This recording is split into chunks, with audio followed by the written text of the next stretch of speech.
What is going on, guys? Welcome back to Blab. I appreciate you stopping by. Without further ado, let's blab. So yes, we are continuing our series with, kind of the end of the era, Scarlet and Violet. I wanted to take a look at, my top 5 cards under 50 bucks. Definitely stick around. There are some cards in here that have some pretty cool things that go along with them that not everybody necessarily knows.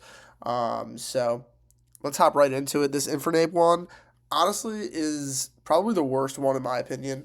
I don't necessarily love the artwork, but this is super duper nostalgic to me. What got me into Pokemon as a young lad was these 3 tins right here.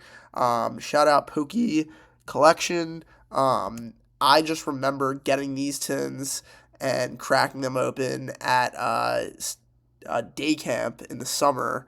I was probably, I don't know, like 6 years old.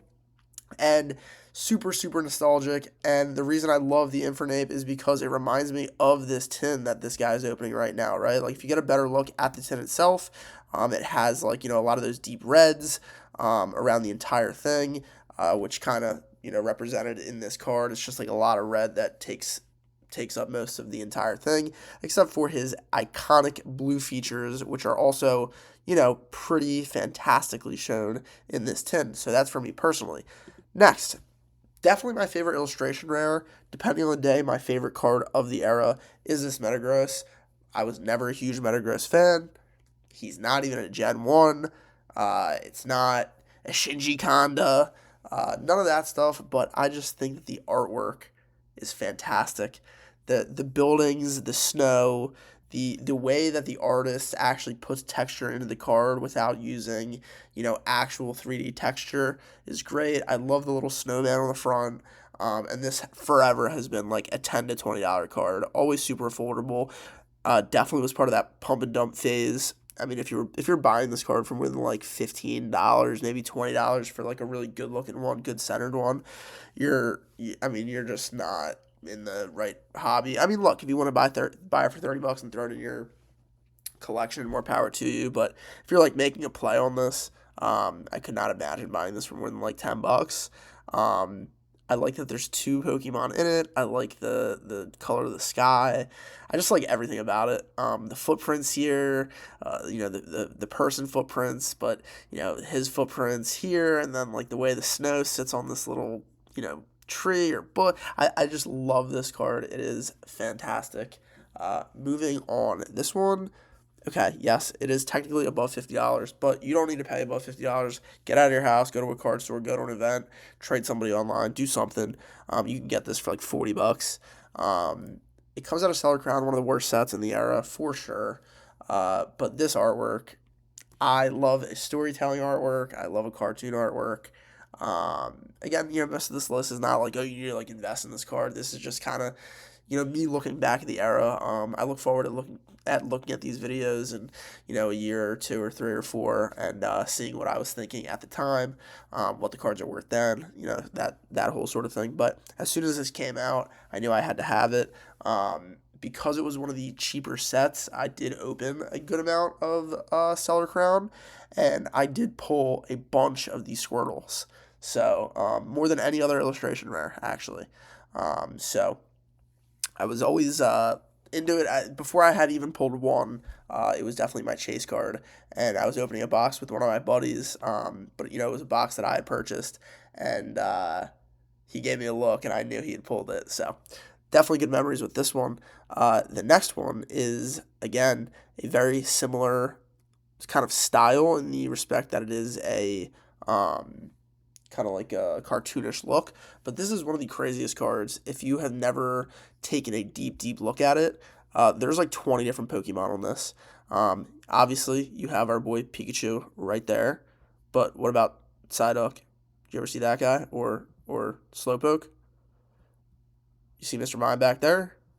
What about Blastoise? What about our guys jumping around, frolicking up here? I'm sure you saw Arcanine there, right? And you definitely had to have seen our big boy over here, Gengar, in the foreground, right? You definitely saw that, right? What is this, like a Screamtail? I don't even know. There's so much going on in this card. So many iconic Gen 1 Pokemon. I had to pull up the Japanese version, and I also like the way this website uses the magnifying glass. It's kind of hard to zoom in here. You don't get as good of a look, but we got what? 1, 2, 3, 4, 5, 6, 7, 8, 9, 10. Forgot about our flying guys up here and up here. I mean, literally, like, there are probably ones I'm not finding right now that I've found in the past and will find in the future. Pikachu is iconic, and then on top of that, you have 20 other Pokemon. I mean, Gen 1. Guys, I mean, this Blastoise in the background here, just casual, bro. This is just a casual Blastoise, just poolside chilling. I don't know, man. Just a super, super cool card, and crashing in value, right? Like, this was $50 at one point, I think. Yeah, I mean, just it is very soon going to be the time to be buying up these Scarlet and Violet 151 cards. It is soon enough that we will hit our short-term floor, maybe long-term floor, and I will be buying up these 151 Pokemon. Obviously, the sealed product, but might be time to get the singles soon. And speaking of 151 Pokemon, we have Alakazam. Now, I do recognize that, like, Charizard has his whole line, right? Charizard, Charmeleon, Charmander has that line, and then you got the Blastoise with the Wartortle, Squirtle, and then you kind of just have, you have Venusaur, Ivysaur, Bulbasaur, and then you have, like, the Zapdos card and the Alakazam card as, like, the other two special illustration rares. And I do think actually both of them, the Zapdos and the Alakazam, are two of the top 3 cards in the set overall. I'm not actually a huge fan of the Charizard or the Blastoise. Obviously, I've seen all of them in person a million times. I kind of just get bored of them. But something like this, the Alakazam, especially for the cheap price that it's going for right now, I need a page of this. I don't have a page. I need 9 good copies. Just a sick card. I think it totally encapsulates Alakazam's personality. Just an absolute mess going on in here. A clock with the falling over plates and like kind of like a dungy kind of vibe. I don't know. I just love it. And same thing continues to drop. Was upwards of a $50-$60 card. We are down below 40 into the 35 range. And I'm sorry to do it to you. I have to go with 151 again. These cards under $50 are absolutely insane. If we just go to 151, let's go cards and Sword Letter High. I mean, the Blastoise is 63, but everything other than that, I mean, you can get this card definitely for under $50 at an LGS or an event. You can get pretty much any card except for the Charizard under $60 for 151. It's a fantastic opportunity to buy in on some of these. I will definitely be doing that at some point in the near future. Can these continue to drop for the next 6 months? Maybe.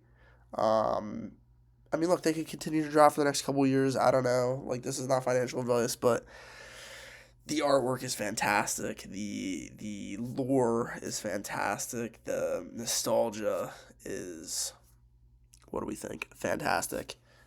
Anyway, those are my cards. 5 cards under $50. We got the Alakazam.